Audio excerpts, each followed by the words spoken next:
Good morning everyone. दोस्तों आज है सितंबर 8 2022 और हम लोग करने वाले हैं द हिंदू न्यूज़पेपर के एनालिसिस। मेरा नाम है सितेंद्र चौधरी और रोज की तरह है फिर से हम लोग कुछ टॉपिक्स यहाँ पे करने वाले हैं। एक बार ब्रीफली देख लेते हैं। तो सबसे पहला जो टॉपिक रहने वाला है वो रहेगा पॉजिटिव सेकुलरिज्म के बारे में, क्योंकि आपको पता है कि जो हिजाब का जो इशू था वो सुप्रीम कोर्ट के अंदर गया हुआ है। तो वहां पे क्या क्या इश्यूज चल रहे हैं उसके बारे में बात करेंगे। फिर जो यूक्रेन से स्टूडेंट आए हैं वहां पे क्या डेवलपमेंट हो रही है, थोड़ा सा उस डेवलपमेंट को भी देखेंगे। एक्चुअली काफी इंपॉर्टेंट डेवलपमेंट हुआ है यहाँ पे, इसलिए इसको मैंने आज यहाँ पे इंक्लूड किया हुआ है। उसके अलावा एक थोड़ी सी बैड न्यूज मैं यहाँ पे कहूंगा कि सरकार के डिसीजन की वजह से पोल्यूशन को जो टैकल किया जाना था वो नहीं किया जा रहा है। कोल पावर प्लांट्स के बारे में है ये, थोड़ा इसके बारे में जानेंगे। और पीएम श्री स्कीम ये प्रीलिम्स के लिए बेसिकली हमारा ज्यादा इंपॉर्टेंट है टॉपिक। इस तरह के क्वेश्चन आपसे वो डेफिनेटली पूछ लेते हैं, तो ये थोड़ा नया टॉपिक हमारे लिए। और आजकल जो क्रिकेट मैच हुआ था वहां पे अर्शदीप जो हमारे क्रिकेटर हैं, जो पंजाब से बिलोंग करते हैं, तो उनके बारे में जो है कुछ चीजें यहाँ पे हुई थी। तो विकिपीडिया इसलिए थोड़ा सा न्यूज में है, इस पे हम लोग बात कर सकते हैं। सेंट्रल बैंक डिजिटल करेंसी, ये वैसे तो टॉपिक काफी पुराना है लेकिन हमेशा ये टॉपिक काफी इंपॉर्टेंट रहता है क्योंकि नया टेक्नोलॉजी है ना। और ये टेक्नोलॉजी कुछ इस तरह की होती है जो हमारे एग्जिस्टिंग स्ट्रक्चर को चेंज कर देती है। तो यूपीएससी हमेशा ऐसी चीजों के ऊपर फोकस करता है जो एग्जिस्टिंग इंफ्रास्ट्रक्चर को चेंज करती है कहीं ना कहीं। और डिजिटल करेंसी और ये डिजिटल टेक्नोलॉजी, डिजिटल इकोनॉमी, यहां से भर भर के सवाल पूछे जाते हैं एग्जाम में। न्यू ड्राफ्ट फॉर पैकेजिंग, ये भी आज एक्सप्लेनर सेक्शन है, थोड़ा इसके बारे में बात करेंगे ये है क्या पूरा मामला। और फिर करने वाले हैं आज का एक एडिटोरियल सेक्शन। देखिए डरने की जरूरत नहीं है, इकोनॉमी का है। कई स्टूडेंट ऐसे होते हैं ना, कोई भी थोड़ा डर लगता है, कोई डरने की जरूरत नहीं है। आसानी से बिल्कुल प्यारी सी भाषा में आपको बताऊंगा। जितना समझ में आए 20 30 40 50 60% उतना हमारे लिए बेनिफिट ही होगा यहाँ पे। ठीक है, चलिए तो एक बार फ्रंट पेज पे देख लेते हैं आज हो क्या रहा है फ्रंट पेज पे। वैसे कुछ खास हो नहीं रहा है, दमदार चीजें। तो ये कांग्रेस की जो रैली है, देश जोड़ो रैली, तो इस पे भी अलग ही विवाद चल रहे हैं। बाकी दो थिंक टैंक हैं, मतलब एनजीओ टाइप के हैं ये, इनके ऊपर जो है वो अभी इनकम टैक्स डिपार्टमेंट ने रेड डाली है, उसके बारे में कुछ खास नहीं है। New Delhi Dhaka hello Ganga panel, तो हम लोगों ने दोनों देशों ने गंगा पैनल की टेक्निकल पैनल बनाया है बेसिकली, जो कि अलग अलग इनिशिएटिव्स लेंगे, सर्वे करेंगे, रिसर्च करेंगे और क्या क्या सोल्यूशन हो सकते हैं वाटर के यूटिलाइजेशन को लेके, उसके बारे में बात करेंगे। तो गंगा जो वाटर शेयरिंग ट्रीटी 1996 में हुई थी बेसिकली, उसको भी ये लोग जो है थोड़ा सा स्टडी करेंगे, क्या उसके अंदर हम लोग चेंजेस कर सकते हैं वो करके। तो यहाँ से आज इस समय हम लोग नहीं कर रहे हैं क्योंकि मुझे ऐसा लगता है कि इसका हम थोड़ा सा पेशेंस रखेंगे एक दो दिन, तो कम से कम कुछ ना कुछ एक्सप्लेनर सेक्शन डेफिनेटली यहाँ पे आने वाला है।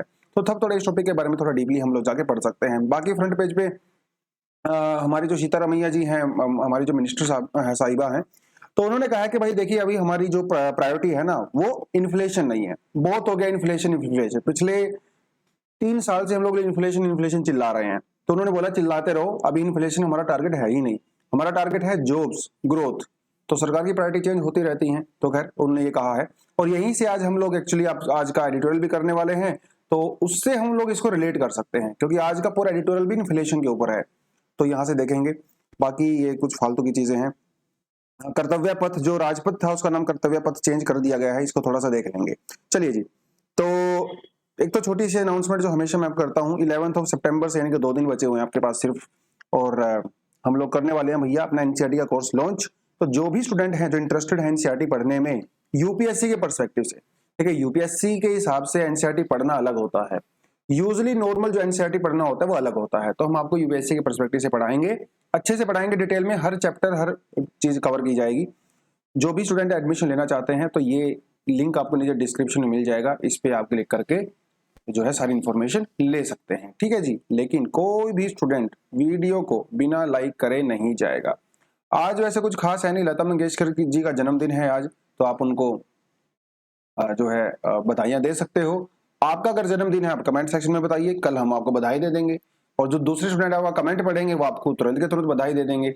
आपके बहन का, भाई का, गर्लफ्रेंड, बॉयफ्रेंड, मित्र, पड़ोसी, दोस्त, यार, जिसका भी बर्थडे है बता सकते हैं कमेंट सेक्शन में। चलिए जी, तो आज का जो पहला है यहाँ पे न्यूज आती है कि positive secularism is allowed student to the Supreme Court in हिजाब। देखिए हिजाब के चक्कर में जो है दोनों पार्टी आमने सामने हैं। एक तरफ सुप्रीम कोर्ट के अंदर जो केस गया हुआ है, एक तो स्टूडेंट की बॉडी है ना, जो स्टूडेंट को रिप्रेजेंट करे। कुछ वकील हैं उनके, जैसे कामत जी हैं, वो स्टूडेंट्स के वकील हैं, तो अपनी दलीलें दे रहे हैं, गवर्नमेंट अपनी दलीलें दे रही है। है ना। तो गवर्नमेंट तो क्योंकि नहीं चाहती कि स्कूलों में हिजाब हो, तो दोनों के आर्गुमेंट जो है यहाँ पे चल रहे हैं। तो इसलिए मैंने इसको अभी कल भी हम लोगों ने हिजाब वाला इशू किया था, आज भी किया है। देखते हैं आने वाले कुछ दिनों में जब तक ये इशू चलता है तो हम लोग थोड़ा थोड़ा करके कवर करते रहेंगे। एंड में सुप्रीम कोर्ट किस डिसीजन के पास पहुंचता है दोनों पार्टीज के आर्गुमेंट सुनने के बाद, वो काफी इंटरेस्टिंग रहने वाला है, क्योंकि ये काफी डिफाइनिंग मोमेंट होगा इंडिया में अगर इसके बारे में सुप्रीम कोर्ट कुछ कहता है तो। देखिए सुप्रीम कोर्ट ये भी कह सकता है कि हिजाब वो एसेंशियल प्रैक्टिस है, तो इसलिए वो उसको होना चाहिए स्कूल्स के अंदर। ये भी कह सकता है कि एसेंशियल प्रैक्टिस नहीं है। अब यहाँ पे सिर्फ सवाल एसेंशियल प्रैक्टिस का है ही नहीं, यहाँ पे फिर राइट टू स्पीच, है ना, राइट टू चूज और वीमेन राइट्स, वो सब कुछ आ जाता है। तो बहुत एक वास्ट इशू यहाँ पे कवर किया जाने वाला है, इसलिए हम इस टॉपिक को थोड़ा थोड़ा करके पढ़ते रहेंगे। तो जो स्टूडेंट हैं, मतलब जो जो स्टूडेंट के वकील हैं कामत जी, तो उन्होंने ये कहा है कि देखिए सुप्रीम कोर्ट को, जज साहब को ये कहा कि सर देखिए पॉजिटिव सेकुलरिज्म जो है वो इंडिया में अलाउड है। हमारी कंट्री ना वो नेगेटिव सेकुलरिज्म में बिलीव करती ही नहीं है, जैसा कि विदेशों में होता है यूजली, जैसे फ्रांस के अंदर होता है। अब आप भी सोच रहे होंगे सर ये पॉजिटिव नेगेटिव कहां से आ गया, सेकुलरिज्म तो सेकुलरिज्म ही होता है, तो पॉजिटिव होना चाहिए। नहीं, ऐसा नहीं होता। सेकुलरिज्म दोनों तरह का हो सकता है, एक हो सकता है पॉजिटिव सेकुलरिज्म और एक होता है नेगेटिव सेकुलरिज्म। देखिए दोनों में फर्क क्या होता है। पॉजिटिव सेकुलरिज्म का मतलब ये होता है कि आप भैया चाहे किसी भी रिलीजन से बिलोंग करते हो, ठीक है, इससे सरकार का या स्टेट का कोई लेना देना नहीं है। आप हिंदू हो, मुस्लिम हो, सिख हो, कोई दिक्कत नहीं, आप अपने धर्म को अच्छे से प्रैक्टिस करिए, हमें कोई दिक्कत नहीं है। प्राइवेट में करिए, पब्लिक में करिए, उसमें भी हमें कोई दिक्कत नहीं है। मतलब पब्लिक में समझ रहे हो ना आप, अगर आपने पगड़ी पहननी है आप पगड़ी पहनिए, आपने तिलक लगाना है आप तिलक लगाइए, आपको तिलक लगा के ऑफिस में आना है आप आराम से आइए, आपको जो है हिजाब पहन के ऑफिस में आना है आराम से आइए, जो भी आप कर सकते हो, कोई दिक्कत नहीं है। तो स्टेट और रिलीजन जो है यहाँ पे सेपरेट नहीं होते हैं, ठीक है, सेपरेट नहीं होता है। इवन स्टेट जो है रिलीजन को प्रोटेक्ट ही करता है कहीं ना कहीं, और हर जो है रिलीजन को वो इक्वली ट्रीट करता है। ये होता है positive secularism, right. But negative में क्या होता है, state and religion are completely different, ठीक है। यहां पे ये आपस में एक दूसरे के साथ रिलेशन नहीं है इनका। इनका यह कहना है कि भैया रिलीजन आपका प्राइवेट मामला है, तो इसको आप प्राइवेट में रखिए, इसको आप सरकार के साथ लिंक मत करिए। समझ रहे हो, जैसे आपके जो गवर्नमेंट ऑफिस है, तो गवर्नमेंट ऑफिस में आप पगड़ी पहन के नहीं आ सकते क्योंकि वो रिलीजियस सिंबल हो जाता है इनके लिए। आप वहां पे जो है क्रॉस नहीं पहन के आ सकते गले में, आप क्रिश्चियन ड्रेस नहीं पहन के आ सकते, आप वहां पे बुर्का नहीं पहन के आ सकते, आप माथे पे तिलक लगा के नहीं आ सकते, ठीक है, क्योंकि उनका कहना है कि भाई ये सरकारी मामला है, ये तो स्टेट है। तो स्टेट रिलीजन आपस में, बेसिकली स्टेट वहां पे रिलीजन को एक तरह से डिस्करेज ही करता है। तो show off religion in any form is not allowed in negative secularism, जो कि फ्रांस के अंदर चलता है, ठीक है। तो उन्होंने कहा कि भाई इंडिया में तो देखिए हम लोग नेगेटिव को सपोर्ट करते नहीं है ना उसको फॉलो करते हैं, तो हम लोग हर रिलीजन की रिस्पेक्ट करते हैं, हर रिलीजन को प्रोटेक्ट भी करते हैं, और हर किसी को अपने अपने हिसाब से अपने रिलीजन को प्रैक्टिस करने की छूट यहाँ पे मिली हुई है, आजादी यहाँ पे मिली हुई है। तो ये हमारा पॉजिटिव सेकुलरिज्म है। तो इसीलिए जो है ये जो स्टूडेंट हैं इनको अलाउ किया जाए कि वो हिजाब पहन के स्कूल में जाएं, क्योंकि ये पॉजिटिव सेकुलरिज्म का पार्ट होता है। तो ऐसा कामत जी ने कहा है जो उन स्टूडेंट्स को रिप्रेजेंट यहाँ पे कर रहे हैं, ठीक है। तो उन्होंने कहा है कि भैया देखिए हर रिलीजन को हम लोग इक्वली ट्रीट करेंगे, ठीक है। तो इसलिए ऐसी, और इवन अरुणा रॉय जजमेंट हुआ था कुछ साल पहले, उसमें भी सुप्रीम कोर्ट ने यही कहा था कि भैया रिलीजन के नाम पे कोई डिस्क्रिमिनेशन नहीं होना चाहिए, और अगर आपको हिजाब पहनने से रोका जा रहा है तो ये कहीं ना कहीं रिलीजन के मामले में दखलंदाजी है, ये कहीं ना कहीं रिलीजन के बेसिस पे डिस्क्रिमिनेशन ही है। तो ऐसा उन्होंने कहा। उन्होंने ये कहा कि देखिए स्टेट जो है ना, सरकार जो है बेसिकली स्टेट, वो कहता है कि state should show reasonable accommodation. तो जो मुस्लिम स्टूडेंट हैं, ठीक है, जिनको हिजाब पहनने की आजादी दिया जाना चाहिए, रीजनेबल अकोमोडेशन उनको मिलना चाहिए, because it's a part of her और their expression, their religion and their dignity. ऐसे आर्गुमेंट उन्होंने कहा है। कामत जी ने यह भी कहा कि देखिए 3 केस ऐसे हो सकते हैं जब स्टेट इंटरफेयर कर सकता है किसी के रिलीजियस मामले में। किस मामले में कर सकता है, पब्लिक ऑर्डर, मोरालिटी, हेल्थ, एक तो मामला ये हो गया। दूसरा, to protect the fundamental rights, इसमें भी वो इंटरफेयर कर सकता है, जैसे ट्रिपल तलाक वाले केस में किया था। If such a restriction is authorised by the law, अगर कोई कानून बना के आपने कर दिया है तो उस केस में भी इंटरफेयर किया जा सकता है, पार्लियामेंट ने कानून वगैरह बनाया है तो इन 3 केस में कर सकता है। लेकिन जो ये अभी हिजाब वाला रोल चल रहा है भैया, यहाँ पे तो ऐसा कुछ है ही नहीं, इन तीनों ही लागू नहीं होते हैं।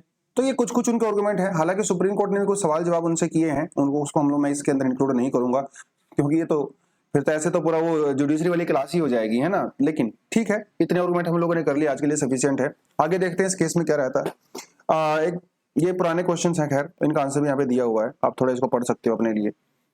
चलिए जी, अगला जो टॉपिक आता है दोस्तों, यूक्रेन से जो है काफी सारे स्टूडेंट हमारे आए थे, जिनमें से कुछ सीनियर स्टूडेंट है, कुछ जूनियर स्टूडेंट है। देखिए जूनियर स्टूडेंट मतलब जो फर्स्ट सेकंड ईयर में थे, उनको तो कोई किसी तरह की कोई सुविधा यहाँ पे नहीं मिलने वाली है। लेकिन जो सीनियर स्टूडेंट है, जो फाइनल ईयर में थे या जो इंटर्नशिप कर रहे थे या किसी को प्रैक्टिस करना था, जो डॉक्टर बनने वाले थे, पास आउट होने वाले थे, उनके लिए जो है वो काफी यहाँ पे डिमांड कर रहे थे। हालांकि डिमांड तो सभी कर रहे हैं, उनके लिए खास डिमांड है, क्योंकि देखिए उन्होंने 5-6 साल ऑलरेडी दे दिए हैं वहां पे, है ना। तभी उनको सिर्फ हाथ में डिग्री मिलना बाकी था, डिग्री उनका मिला नहीं, क्योंकि रशिया ने यूक्रेन के ऊपर अटैक कर दिया।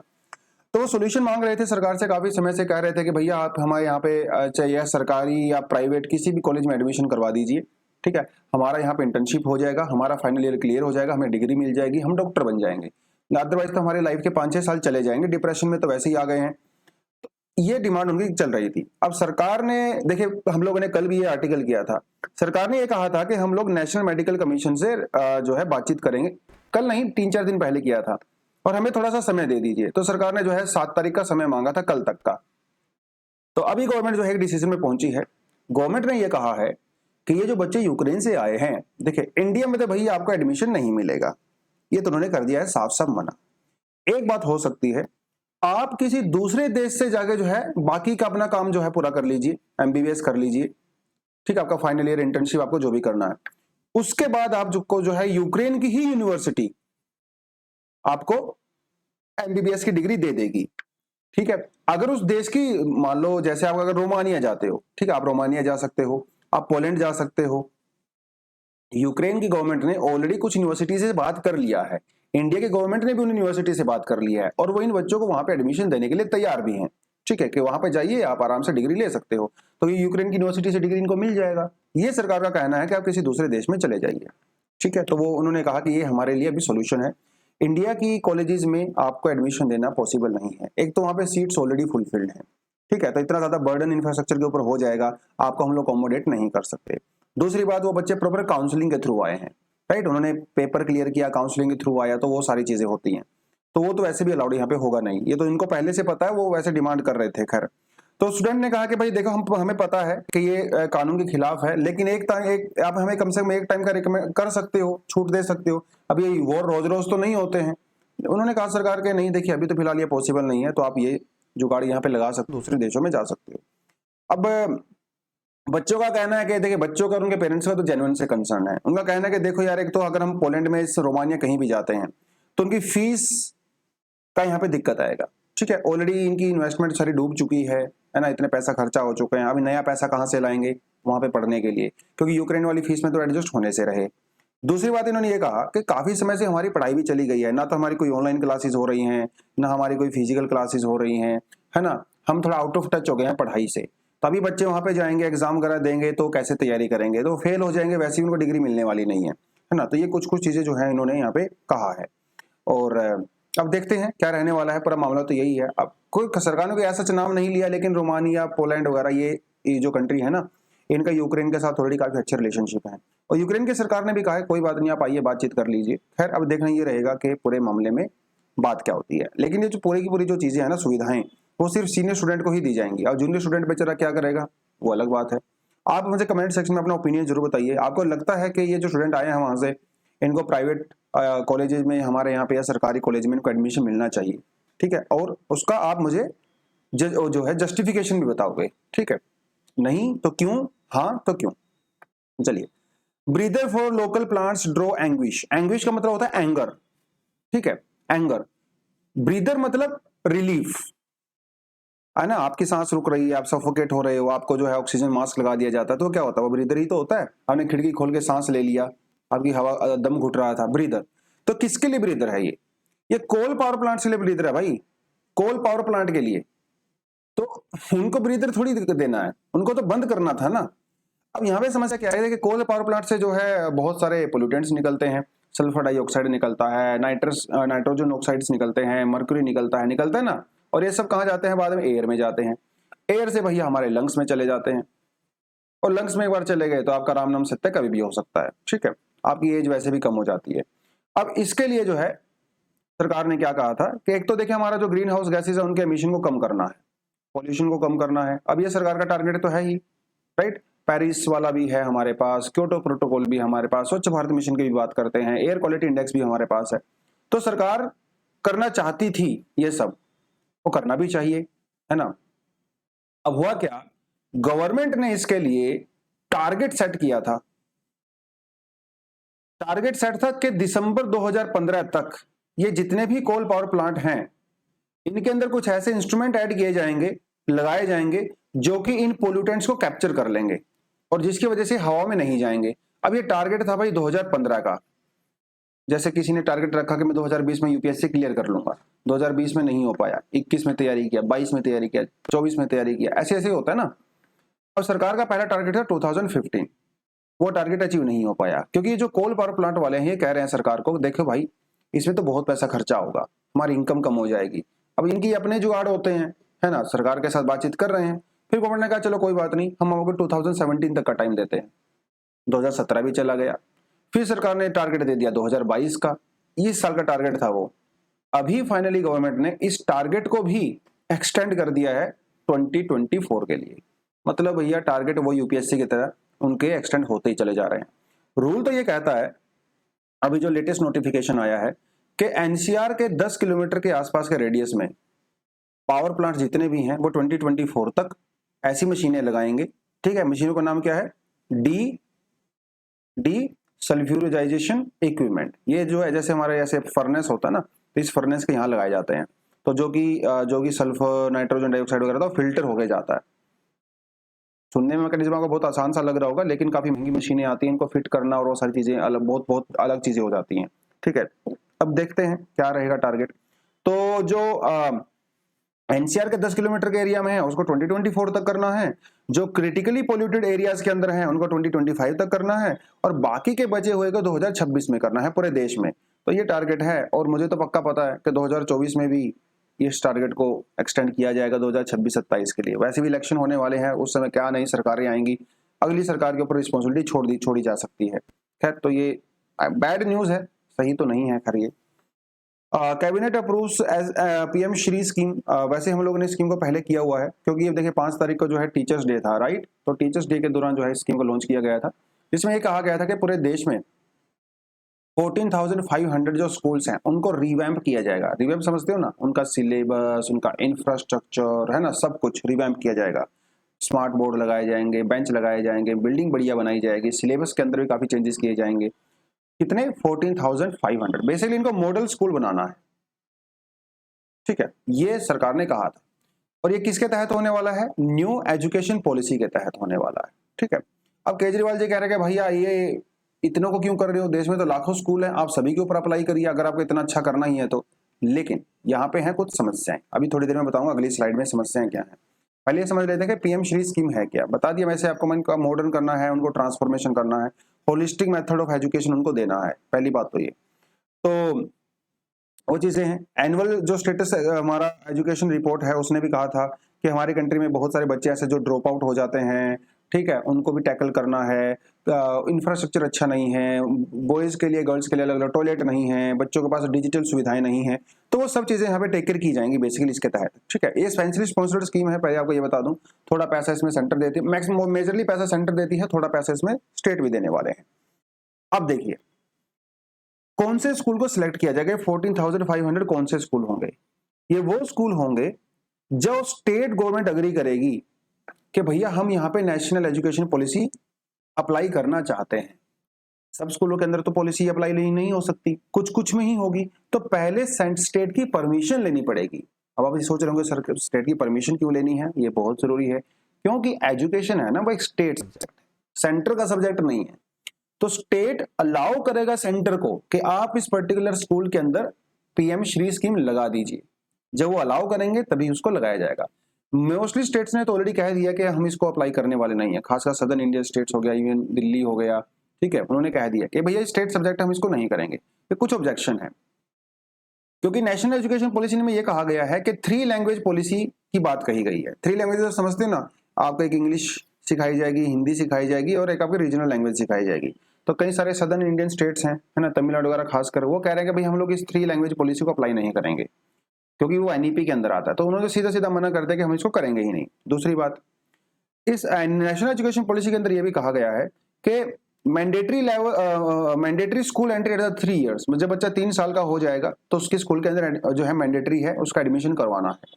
तो कई स्टेट्स का ये कहना है कि भाई ये 3 साल तो बहुत कम होते हैं। जो मार्जिनलाइज सेक्शंस होते हैं, SC ST कम्युनिटी होती हैं, ट्राइबल कम्युनिटीज होती हैं, वहाँ के उनके लिए पॉसिबल ही नहीं है अपने बच्चे को 3 साल की उम्र में स्कूल में भेजना, तो जिसकी वजह से पीछे छूट जाएंगे। तो इसलिए हम इस सिस्टम को अप्लाई नहीं करने वाले हैं। ठीक है, ये कुछ चीजों ने यहाँ पे कही है। नेशनल एजुकेशन पॉलिसी के अंदर यह भी कहा गया है कि जो बच्चा 6th स्टैंडर्ड से ही बच्चे को जो है हम लोग वोकेशनल ट्रेनिंग देंगे, फॉर्मल एजुकेशन को थोड़ा कम फोकस करेंगे और वोकेशनल एजुकेशन के ऊपर फोकस ज्यादा करेंगे। स्टेट का कहना है कि नहीं ऐसा नहीं होता है, फॉर्मल एजुकेशन भी जरूरी है। अब यार जो 6th स्टैंडर्ड का बच्चा है उसकी एज कितनी होती है? 10 साल 11 साल। 10-11 साल के बच्चे को जब वो वोकेशनल ट्रेनिंग देखना शुरू कर दोगे तो वो फिर फॉर्मल एजुकेशन कब लेगा? तो उन्होंने कहा कि ये भी नहीं होने वाला है। नेशनल एजुकेशन पॉलिसी के अंदर यह भी कहा गया कि अगर आप 10वीं क्लास में हो और आप एग्जिट कर देते हो स्कूल, आप 10वीं क्लास को बिना पास किए 11वीं क्लास में एंट्री कर सकते हो। तो ये क्या बकवास है? तो उन्होंने कहा कि हम लोग इसको नहीं मानेंगे, इसीलिए यहाँ पे कुछ चीजें यहाँ पे कही गई हैं। तो जो भी स्कूल जो PM श्री स्कीम को अप्लाई करते हैं तो उन स्कूल की जो है time to time quality mentorship की जाती है, क्वालिटी उनकी जो है चेक की जाती है। तो कुछ पैरामीटर्स हैं जिनके बेसिस पे क्वालिटी को मेंटेन उनकी किया जाएगा। एनरोलमेंट, कितने बच्चे एनरोलमेंट कर रहे हैं, कितने बच्चों की लर्निंग प्रोसेस क्या है, ठीक है, और वहाँ के बच्चों के जो लर्निंग का आउटकम आ रहा है वो स्टेट लेवल से नेशनल एवरेज से अच्छा है कि नहीं है ना। वहाँ के जो स्कूल एजुकेशन है क्या उसको हायर एजुकेशन के साथ सिंक किया गया है कि नहीं किया गया है, ये कुछ चीजें क्वालिटी के चेक के लिए यहाँ पे किया जाएगा। अब लेट्स सी ये PM श्री स्कीम अप्लाई कितने स्टेट करते हैं, कितने स्कूल यहाँ पे रिवैम्प होते हैं नहीं होते हैं। पॉलिटिकल मुद्दा डेफिनेटली बन गया है, क्योंकि कुछ स्टेट का ये भी कहना है कि ये प्रधानमंत्री मोदी जी जो अपनी प्रमोशन करने के चक्कर में ये सब चीजें कर रहे हैं। खैर वो तो पॉलिटिक्स में हमेशा चलता ही है। तो भाई जो है देखिए ये है राजपथ। अगर आप कभी दिल्ली आए हों राजपथ पे आप डेफिनेटली गए होंगे जरूर। ये देखिए हमारा है इंडिया गेट, है कि नहीं, और ये है आपका राजपथ। इधर से राष्ट्रपति भवन वगैरह आ जाता है, ठीक है। तो यहाँ पे पार्क वार्क हुआ करते हैं, बच्चे क्रिकेट खेला करते हैं यहाँ पे। तो अभी क्या है, इस पूरे जगह को यहाँ से यहाँ तक, ठीक है, इसका नाम जो है चेंज कर दिया। पहले इसका नाम किंग्सवे हुआ करता था, जब यहाँ पे ब्रिटिश है ना क्वीन और किंग और वो सब आया करते थे, तो यहाँ पे जुलूस निकलता था बहुत तगड़ा। तो फिर बाद में इसका नाम चेंज कर हम लोगों ने राजपथ कर दिया, लेकिन उसके अंदर भी राज वर्ड आता है, ब्रिटिश राज। तो अभी सरकार ने कहा कि इसका नाम हम लोग चेंज करके क्या करेंगे, कर्तव्य पथ करेंगे, क्योंकि इसको पूरे को रिवैम्प कर दिया गया है ना, इसका पुनर्जन्म कर दिया गया है। पेड़ वेड़ लगा दिए गए हैं, इंफ्रास्ट्रक्चर जबरदस्त कर दिया गया है ना, इरिगेशन बेटर तरीके से कर दी गई है, कुछ नए पेड़ लगाए हैं, ग्रीनरी अच्छी हो गई है, रोड्स अच्छे हो गए हैं। इंटरनेट में लोग ना पगलाए हुए हैं आफ्टर और बिफोर पिक्चर को कंपेयर करने के लिए। तो इसका नाम चेंज कर दिया है कर्तव्य पथ, ठीक है। आज इसकी इनॉग्रेशन होने वाली है, तो मेरा भी मन कर रहा है कि इवनिंग में मैं भी जाऊं, थोड़ा बाइक वाइक लेके अपनी, वहाँ पे कैसा माहौल रहेगा। अगर जाऊंगा तो आपको पिक्चर्स दिखाऊंगा कि वहाँ की किस तरह के चेंजेस वहाँ पे हुए हैं। चलिए जी, एक और हमारे यहाँ पे आर्टिकल आया है आज का एक्सप्लेन्ड सेक्शन में, जो किसके बारे में बात करता है, विकिपीडिया के बारे में बात करता है। आजकल कंट्रोवर्सी में है, आपको पता ही है क्यों है, क्योंकि अर्शदीप जो हमारे क्रिकेटर हैं, पाकिस्तान के साथ जब मैच था तो इनसे कैच छूट गया था, जिसकी वजह से लोग पगला गए। तो और इनका जो विकिपीडिया पेज है हर्षदीप सिंह का, उसके साथ कुछ छेड़खानी कर दी गई, वो वैंडलिज्म कर दिया गया इनके पेज को। और इनके पेज पे जो है कुछ चीजें लिख दी गई कि जैसे वो खालिस्तानी हैं, वो खालिस्तान को सपोर्ट करते हैं, ऐसी चीजें लिख दी गई थी। जिसके रिएक्शन में जो है गवर्नमेंट ऑफ इंडिया ने विकिपीडिया को नोटिस भेजा था कि इस पूरी जो इन्फॉर्मेशन को वापस लिया जाए, और जो है कारण बताओ नोटिस भी उनको इशू कर दिया गया था कि भाई ऐसे कैसे चेंज हो सकता है, ठीक है, तो आपकी रिस्पॉन्सिबिलिटी बनती है। तो उसी के बारे में आर्टिकल है बेसिकली। तो विकिपीडिया क्या है आपको ये पहले पता होना चाहिए, 2001 में इसको किया गया था, और ये मल्टीलिंगुअल फ्री ऑनलाइन एनसाइक्लोपीडिया होता है। पहले एनसाइक्लोपीडिया के लिए जो है वो मोटी मोटी बुक्स हुआ करती थी ना, मार्केट से लेके आया करते थे स्कूल में पेरेंट्स अपने बच्चों के लिए। आजकल तो जरूरत नहीं है भैया, इन्फॉर्मेशन का डेमोक्रेटाइजेशन हो गया है। आज देखा आपने किसी ने एनसाइक्लोपीडिया बनते हुए? बनता ही नहीं, जरूरत ही नहीं है, क्योंकि इंटरनेट और विकिपीडिया पे आपको सब कुछ मिल जाता है। और ये कोई एक सेंट्रल ऑर्गेनाइजेशन नहीं है जो ये सारी इन्फॉर्मेशन लिखती है, नहीं, ये पूरी तरह से डिसेंट्रलाइज्ड सिस्टम है। दुनिया भर से जो है वो कम्युनिटी वॉलंटियर्स होते हैं, वो वॉलंटियर करते हैं इन्फॉर्मेशन वहां पे ऐड करने के लिए, उसको रेगुलेट करने के लिए, उसको जो है चेंज करने के लिए, एडिट करने के लिए, ठीक है। तो all of Wikipedia's encyclopedic content is user generated, तो यूजर ही इसको जनरेट करते हैं, कंपनी इसको जनरेट नहीं करती है। हालांकि जो लोग इसको जनरेट करते हैं वो विकिपीडिया के एम्प्लॉय होते हैं एक तरह से, बट उनके ऊपर बहुत ज्यादा कंट्रोल नहीं होता विकिपीडिया का, बात ये है। खैर, तो डेमोक्रेटाइजेशन ऑफ नॉलेज इसको किया गया है। अब जैसे फेसबुक है, इंस्टाग्राम है, ये क्या है, ये इंटरमीडियरी है ना, ऐसे ही विकिपीडिया भी एक इंटरमीडियरी है, क्योंकि खुद कंटेंट जनरेट नहीं करता है, ठीक है, वो सिर्फ एक प्लेटफॉर्म प्रोवाइड कराता है, एक आपको सर्वर प्रोवाइड करवाता है, ये है बात यहाँ पे। So are there no control mechanism for the content on Wikipedia? To be honest यहाँ पे काफी कंफ्यूजन है, लेकिन मोस्टली लोगों को ये कहना है कि भैया एक्चुअली में कोई खास कंट्रोल यहाँ पे है नहीं। लाखों की संख्या में एडिटर होते हैं ऑल ओवर द वर्ल्ड उस कम्युनिटी के अंदर जो विकिपीडिया में चीजें एडिट करते हैं, ठीक है। कुछ कुछ रेगुलेशन होता है। देखिए, वहां का जो कंटेंट है ना विकिपीडिया पे, उसको अलग अलग कैटेगरी के अंदर जो है वो डिवाइड किया गया है। कुछ कंटेंट ऐसा जिससे फुल प्रोटेक्शन मिला हुआ है, ठीक है, उसमें चेंजेस आप नहीं कर सकते। उसमें चेंजेस करने के लिए पहले आपको विकिपीडिया के बोर्ड की परमिशन लेनी पड़ती है। अब जैसे जैसे जो है बराक ओबामा के बारे में कोई इन्फॉर्मेशन देना है, मोदी जी के बारे में कोई इन्फॉर्मेशन अगर विकिपीडिया के ऊपर है, उसको आप चेंज नहीं कर सकते एज सच। उसको चेंज करने के लिए फिर आपको बहुत डिफिकल्ट प्रोसेस से गुजरना पड़ता है। फुल प्रोटेक्शन वाला कंटेंट होता है। फिर दूसरा हमारे पास आता है सेमी प्रोटेक्शन वाला कंटेंट। फिर एक हमारे पास आता है पेंडिंग चेंजेस वाला कंटेंट, ठीक है। तो अलग अलग प्रोटेक्शन लेवल है। तो अर्शदीप वाला जो कंटेंट था तो वो बहुत ज्यादा प्रोटेक्टेड तो था नहीं, ठीक है, तो इसीलिए जो है उसको चेंज कर दिया गया। वो सारी सारी चीजें हैं। उसके अलावा और यहाँ पे क्या है, लीगल डिस्प्यूट वगैरह क्या चलते हैं, तो इनका ये कहना है कि भाई देखो, एक तो हमारी गवर्नमेंट ने भी जो है पिछले साल भी और इस साल भी जो चेंजेस किए हैं पे रूल है ना, इंफॉर्मेशन टेक्नोलॉजी एक्ट 2020 के अंदर रूल हम लोगों ने चेंजेस किए हैं।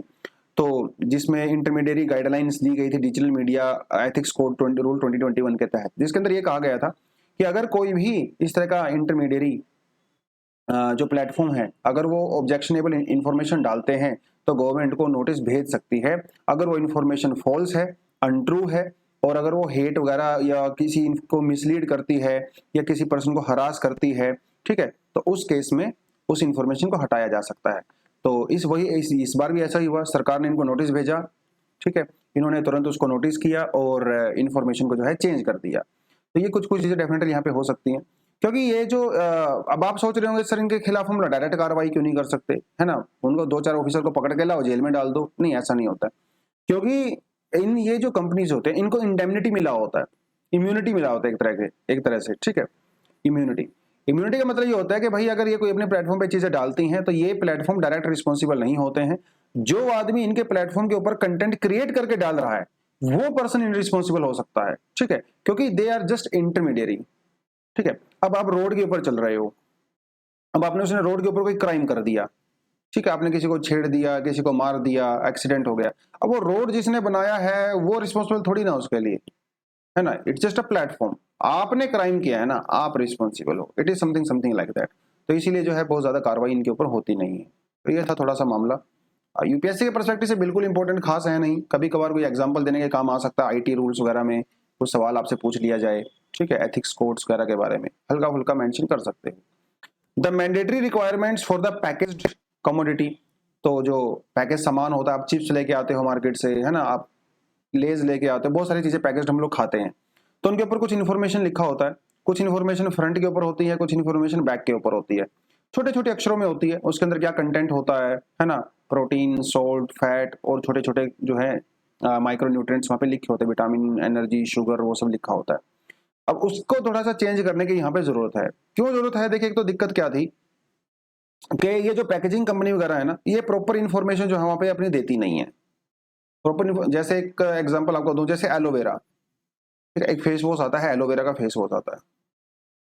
अब इनके एडवर्टीजमेंट क्या करते हैं कि भैया हम ये, अरे फेस वॉश का नाम ही एलोवेरा है ना, तो आदमी के मन में क्या मैसेज जाएगा, हाँ एलोवेरा से बना होगा। लेकिन जब इसकी पैकेजिंग पढ़ोगे ना, तो इसके अंदर एलोवेरा पता कितना है, ओनली 14%। भैया एडवर्टीजमेंट कर रहे हो आप एलोवेरा के नाम से, ठीक है, वो आपका यूएसपी है एलोवेरा का फेस वॉश, उसके अंदर एलोवेरा है सिर्फ 14%, बाकी दूसरे केमिकल हैं। तो ये क्या, ये मिसलीड ही कर रहा है ना आपको। तो ये जो नए जो रूल्स आएंगे, जो सरकार ने भी ड्राफ्ट चेंज किया है, इसके अंदर ये कहा है कि सब ये बकवास जो आप कर रहे हो ये सब नहीं चलेगा। आपकी जो यूएसपी है, आप जिस नाम पे प्रोडक्ट को बेच रहे हो, वही चीज उसके फ्रंट पे शो होनी चाहिए। और भी कुछ कुछ चेंजेस किए हैं, ठीक है, कि बड़े बड़े अक्षरों में डालो, ठीक है, फ्रंट पे डालो प्रोडक्ट की, जैसे बिस्किट वगैरह के अंदर जो है शुगर कंटेंट कितना है, सोल्ट कंटेंट कितना है, वो सब चीज आप यहाँ पे अच्छे से डालोगे।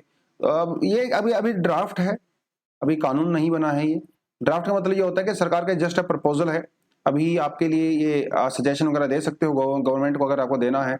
फिर बाद में सरकार उन सजेशन को जो है स्टडी करती है, कुछ अमेंडमेंट करती है, फिर प्रपोजल आता है पार्लियामेंट के अंदर, डिबेट डिस्कशन होता है, फिर कहीं जाके वो पास होता है, प्रेसिडेंट के सिग्नेचर होते हैं। भैया बहुत लंबा चौड़ा प्रोसेस होता है।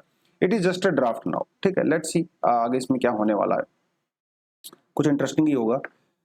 CBDC to reduce time cost in the cross border business, ऐसे आरबीआई के किसने कहा, शंकर जी ने कहा। तो शंकर जी का ये कहना है कि भाई एक बार जब डिजिटल करेंसी आ जाएगी ना, तो उसके बाद दिक्कत नहीं आएगी। जो क्रॉस बॉर्डर ट्रांजैक्शन होती है वो बहुत ही फास्ट फॉरवर्ड हो जाएगी, और ना उसमें टाइम लगेगा और ना ही उसमें ट्रांजैक्शन फीस लगेंगी, ठीक है। जल्दी भी हो जाएगा और सस्ता भी हो जाएगा, ऐसा जो है इनका कहना है। डिजिटल करेंसी जैसे बिटकॉइन होता है, बिटकॉइन तक डिजिटल करेंसी है ना। आप सोच रहे होंगे सर आरबीआई तो डिजिटल करेंसी को बैन कर दिया है, लेकिन वो ऐसे के बात क्यों कर रही है? इस आर्टिकल को पढ़ के ऐसा लगता है कि भैया उसको ओपन कर रही है। नहीं, ओपन नहीं कर रही है। आरबीआई जो है बिटकॉइन की ही तरह अपनी खुद की करेंसी लेके आ रही है। बिटकॉइन को तो बैन कर दिया, आरबीआई भी अपनी खुद का बिटकॉइन लेके आ रही है। अब ये क्या बात हुई? ऐसी बात हुई क्योंकि बिटकॉइन को कोई भी कंट्रोल नहीं करता, लेकिन जो आरबीआई डिजिटल करेंसी इशू करेगा उसको आरबीआई खुद रेगुलेट कर सकता है। सरकार को एक एक रुपए का पता होगा कहां कहां वो जा रहा है, ठीक है। बहुत सारे बेनिफिट होने वाले हैं इसके, जैसा कि इस आर्टिकल के अंदर कहा गया है। तो ना यही कहा कि एक तो जब ये आएगा तो ट्रांजैक्शन जो है वो बहुत फास्ट हो जाएंगी, ठीक है। और जो सेटलमेंट का जो रिस्क होता है वो नहीं होगा, ठीक है। इससे कॉस्ट रिड्यूस हो जाएगा। अगर आपको ईरान से पेट्रोल मंगवाना है, रशिया से पेट्रोल मंगवाना है, तो भैया विद इन सेकंड जो है आपका काम हो जाएगा, ठीक है। ये कुछ कुछ चीजों ने यहाँ पे कही। हालांकि उन्होंने ये भी कहा कि फ्रॉड होने के चांसेस भी यहाँ पे हैं थोड़े, जिसके लिए आरबीआई को अभी काम करना बाकी है। तो अगले साल तक जो है डिजिटल करेंसी एक्चुअली में लॉन्च हो जाएगी। तो अभी अपने आपको पॉकेट के अंदर कैश रखने की बिल्कुल भी जरूरत नहीं है। तो मान के चलो अगर आपके अकाउंट में बैंक में अगर 10,000 रुपए हैं, वो 10,000 रुपीज आपको कैश लेने की जरूरत नहीं है। आप उसको अपने जो है डिजिटल करेंसी के रूप में उसको रख सकते हो, ठीक है। तो ये आपके मोबाइल में रहेगा, आपके डिजिटल अकाउंट में रहेगा, लेकिन अलग तरीके से काम करेगा, ठीक है। तो ये क्या है, थोड़ा सा आपको मैंने वैसे हम लोग ये पुराना टॉपिक है इसलिए मैंने ये स्लाइड भी पुरानी यहाँ पे ऐड कर रखी है, ठीक है। अब ये मत समझना कि आपके जो अभी उसको रुपए को रिप्लेस कर देगा, नहीं रिप्लेस नहीं करेगा, ठीक है। बस आप उसको डिजिटल फॉर्म में उसको जो है कैरी कर सकते हैं। आपको हाथ में कैश लेके जाने की यहाँ पे जरूरत है नहीं, ठीक है। फिजिकल कैश की रिक्वायरमेंट यहाँ पे है नहीं। इतना ही से थोड़ा यहाँ पे फर्क पड़ेगा। आपका डिजिटल वॉलेट होगा, आपका आईडी होगा, पासवर्ड होगा, ठीक है। और आरबीआई के द्वारा उसको पूरी तरह से सुपरवाइज किया जाएगा। ब्लॉकचेन टेक्नोलॉजी के ऊपर ही ये काम करने वाला है, ठीक है। बेनिफिट आपको मैंने बता दिया। अभी सरकार क्या, अभी आरबीआई क्या करता है, मनी को प्रिंट करता है, उसको ट्रक में भरता है, उसको डिस्ट्रीब्यूट करता है देश भर में बैंकों में लेके जाके। कितना झंझट है ना, बहुत कॉस्ट लगता है। लेकिन डिजिटल करेंसी में कितना कॉस्ट लगेगा? जीरो कॉस्ट लगेगा। और ये ज्यादा रिलायबल भी है कि नहीं? क्योंकि कैश को आरबीआई ट्रैक नहीं कर सकता कहां से कहां किसके हाथ में कैश जा रहा है, लेकिन डिजिटल करेंसी को भैया पूरी तरह से आप लोग ट्रैक कर सकते हो। तो ब्लैक मनी वगैरह जो जनरेट होती है उसके चांसेस भी कम हो जाएंगे। बहामस जो है 2020 में दुनिया का पहला ऐसा कंट्री बन गया था जिसने डिजिटल करेंसी को एक्चुअली में अपनी कंट्री में लॉन्च किया था। अभी यूएसए, यूरोपियन यूनियन, चाइना वगैरह ये सब डिजिटल करेंसी को लॉन्च करने का कर ही देंगे लगभग इस साल के एंड तक या अगले साल तक हो जाएगा। रिस्क तो थोड़े बहुत हैं। देखिए, एक तो बहुत बड़ा रिस्क हो सकता है कि आप अपने पूरे बैंक से कैश निकाल लो और आप उसको डिजिटल करेंसी में कन्वर्ट कर दो। अब आपने अपने बैंक से पैसा निकाल के डिजिटल करेंसी में अगर कन्वर्ट कर दिया तो भैया बैंक के पास क्या बचेगा? कुछ नहीं बचेगा, कैश तो खत्म हो जाएगा।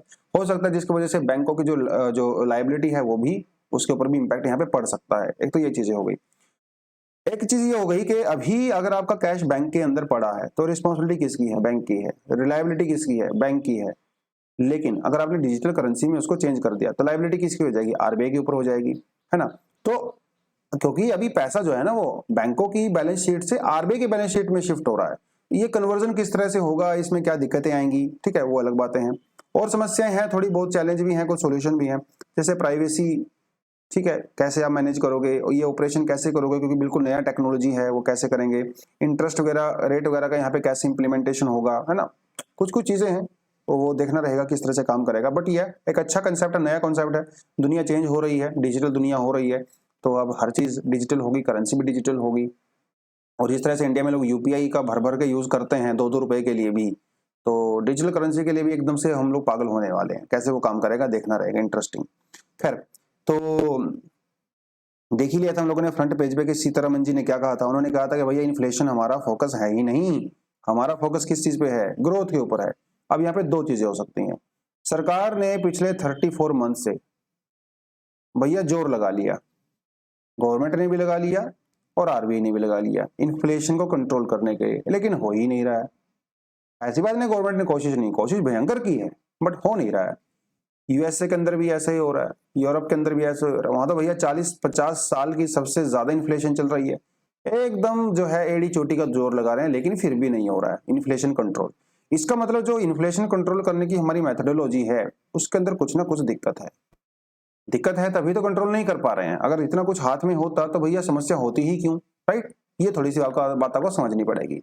अब इन्फ्लेशन जो है दो तरह से होता है, एक होता है सप्लाई वाली साइड से और एक होता है डिमांड वाली साइड से। ये आपको अच्छे से पहले से पता है। सप्लाई साइड मतलब मैं मनी सप्लाई की बात कर रहा हूँ। डिमांड जैसे हमारी जो गुड्स होती हैं, है ना, उसके बारे में, कमोडिटीज के बारे में बेसिकली मैं बात कर रहा हूँ। जैसे वीट अगर प्रोड्यूस ही नहीं होगा तो मार्केट में प्राइस ज्यादा हो जाएगा, है ना। मॉनसून खराब आ गया तो राइस नहीं हुआ तो पैडी कल्टिवेशन होगा ही नहीं, तो कमोडिटी प्राइसेस बेसिकली।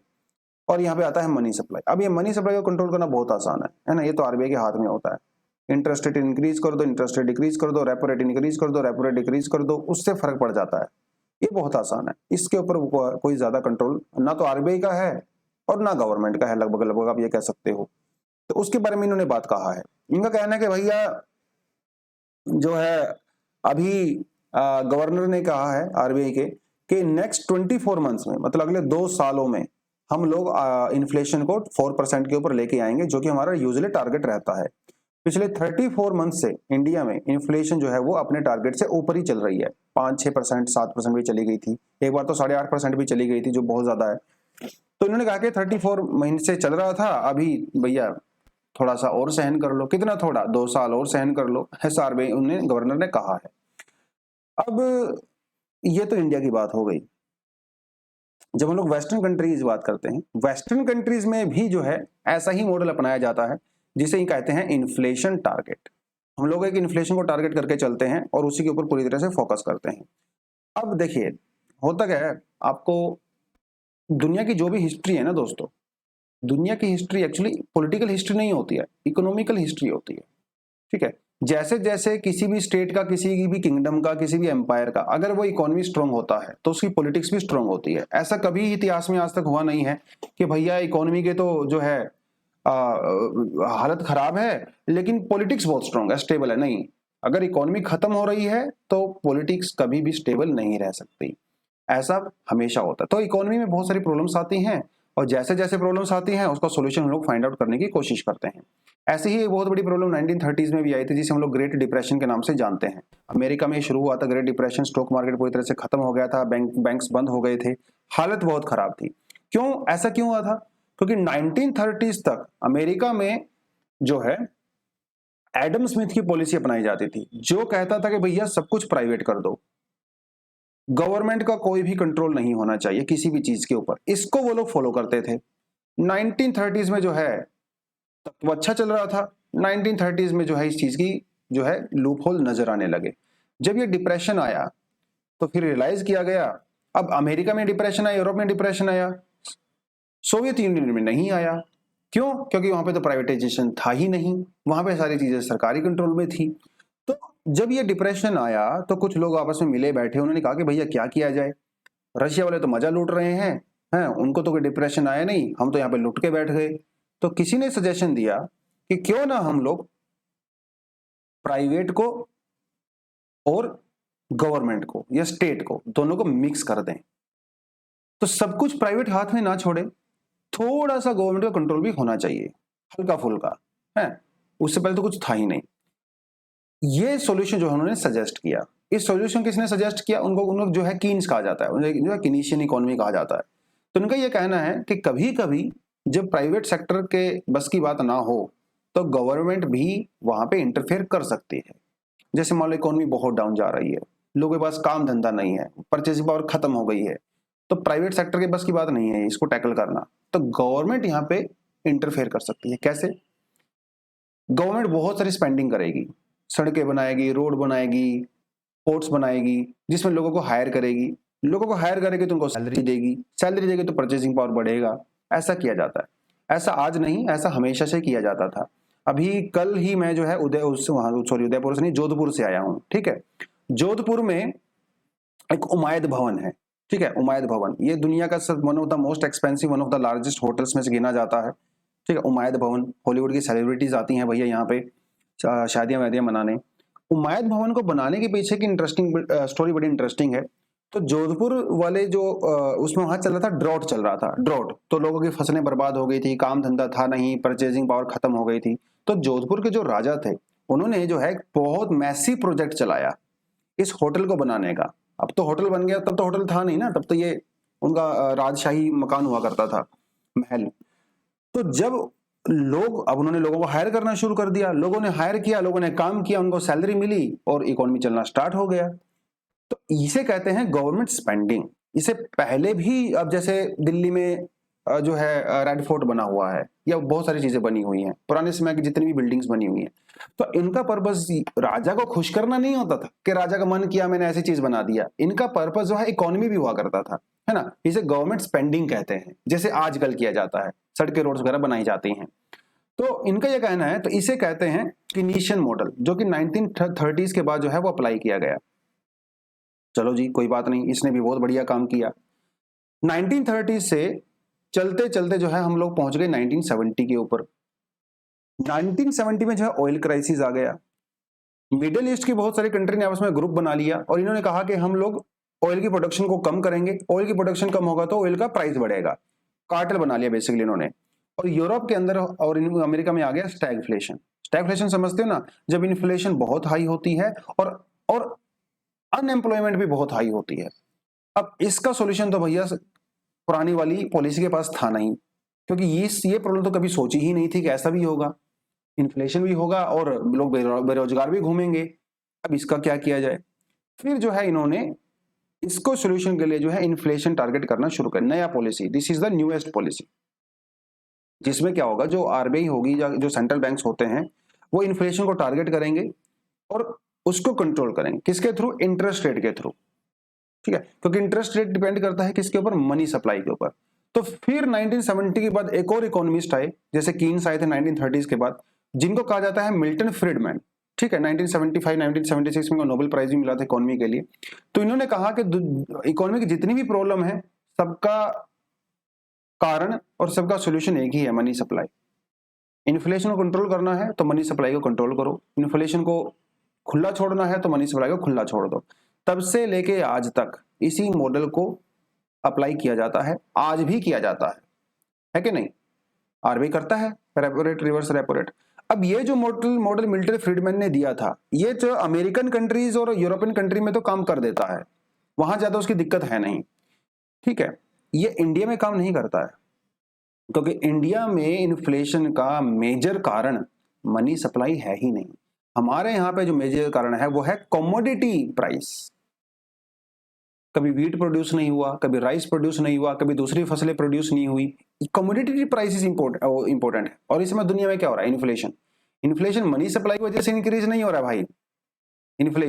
इन्फ्लेशन हो रहा है पेट्रोलियम और व्हीट, जो दुनिया में फूड सप्लाई की ऐसी तैसी इस समय हुई पड़ी है ना, वाट लगी हुई है, उसकी वजह से इन्फ्लेशन है। तो ये बेचारे इंटरेस्ट रेट को बढ़ा रहे हैं, खाम खा बढ़ाते रहो, कोई फर्क पड़ने वाला ही नहीं है भाई। आप इन्फ्लेशन को, इंटरेस्ट रेट को बढ़ा के पेट्रोल थोड़ी प्रोड्यूस कर लोगे, है ना, उसे व्हीट थोड़ी प्रोड्यूस कर लोगे, फर्टिलाइजर थोड़ी प्रोड्यूस कर लोगे, करते रहो।